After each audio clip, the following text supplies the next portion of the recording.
حجاج کرام ذی الحج کی 10 تاریخ کو مزدلفہ میں فجر کی نماز ادا کرتے ہیں اور مزدلفہ سے فجر کی نماز کے بعد وہ منا میں آتے ہیں اور منا میں آتے ہی رمی کرتے ہیں، رمی جمرات، شیطان کو کنکر مارنے کا عمل۔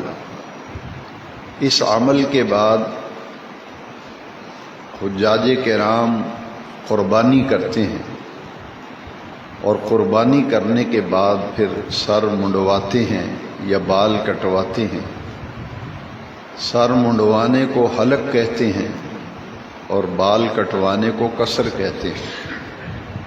حلق کرائیں یا قصر کرائیں، لیکن حلق کرانا افضل ہے۔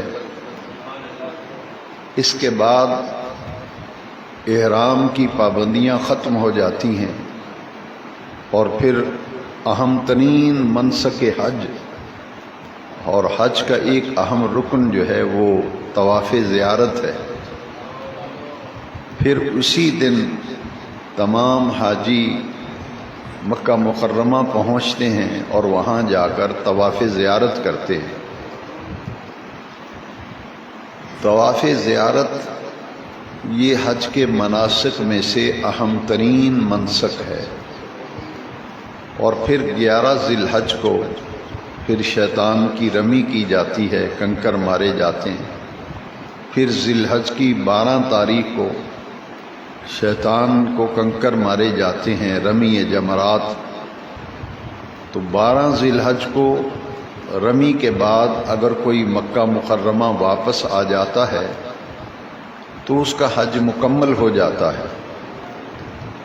لیکن ایک دن یعنی 13 ذی الحج کو اگر کوئی حاجی منا میں ٹھہر جاتا ہے اور 13 کو پھر رمی کر کے واپس آتا ہے تو یہ عمل بھی بہت ہی محبوب ہے۔